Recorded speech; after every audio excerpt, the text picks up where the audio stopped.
Mabuhay, greetings and namaskar to the very distinguished and eminent guests, both on the floor and on the dais. I am mindful of the time card, so I'll have to rush. One thing which I thought I should mention, but at the outset, my homage to a great soul, Prime Minister Shinzo Abe. His assassination on 5th of July was a very, I would say, shocking event. And that brought us to the realization that we face an increasingly dangerous and killing world. I am the chairman of the Center for Global Non-Killing, headquartered in Hawaii. And I thought in this short time, maybe I'll take a minute just to introduce it to the Center for Global Non-Killing. It was set up in 1968 by Nobel laureates. And the whole idea was that we should promote a world of non-violence. And this was known as Center for Global Non-Violence. But in 2010, Professor Glenn D. Page, who was himself a Korean War veteran, and he felt very strongly that instead of non-violence, it is non-killing, which we should strive to achieve. Because non-killing is not only focused, but also targetable, and it is achievable. I should mention that there is nothing more important in our world than the life itself. And if we are focused on human lives to start with, then we can save our world and our societies and our countries and the whole globe from future wars.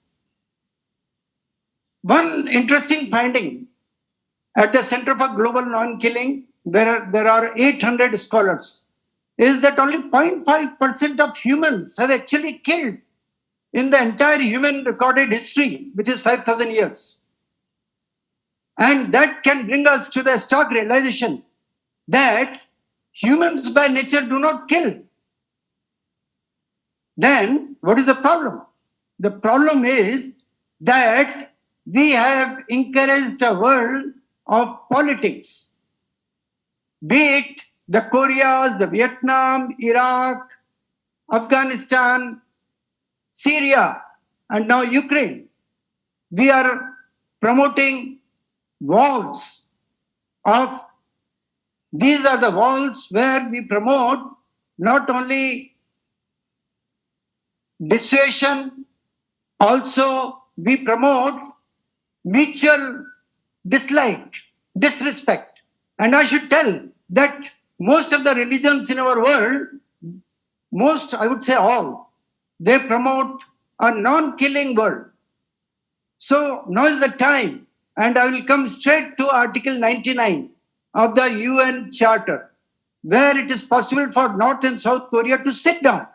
And at the Center for Global Non-Killing, we had called for a 6-party negotiation.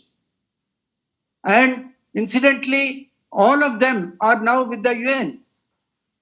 I'm talking of not only the 6 parties, but also President Biden and also the Chinese premier, the Chinese chairman. They can sit down and promote a call where we have a world of better understanding and we have a non-killing world where both the Koreas unite. A little time back, we were talking of a multiplex region, which is the Asian region, particularly the Oceanic region. And I can recall I had a meeting with Kevin Rudd. And before that, I had met Moon because I was working with the United Nations, and General Secretary Ban Ki-moon had a detailed discussion on the Koreas. And he was very keen that both the Koreas unite and we promote a peace process. But that was not to be. Now I'll come straight to the Sustainable Development Goal 16.1. It's very much possible for us to have a world where we promote non-violence, non-killing, unification, and before I end, I'll come straight to the UNESCO Charter, because it states that the constructs of war are in the minds of men. So the bridges of peace have to be built in our minds, in human mind itself. And that is where we at the Center for Global Non-Killing have promoted a global non-killing index on the lines of Global Peace Index. This global non-killing index has revealed that in the last few years, we are increasingly promoting a society which is killing. And that brings us to the final construct which I have promoted, and that is affirmative non-killing. That is to build the processes, the establishment, the procedures, starting from the schooling of our children, where we promote our non-killing, non-violent, value-added mindset in our own youngsters, so that we have a world which is peaceful, which is non-killing.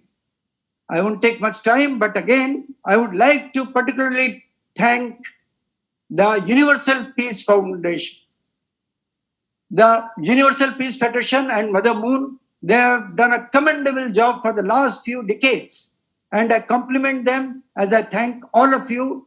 Already have given a round of applause, but I'll again request to applaud each and every individual sitting here, because you are all peace proponents. Thank you so much.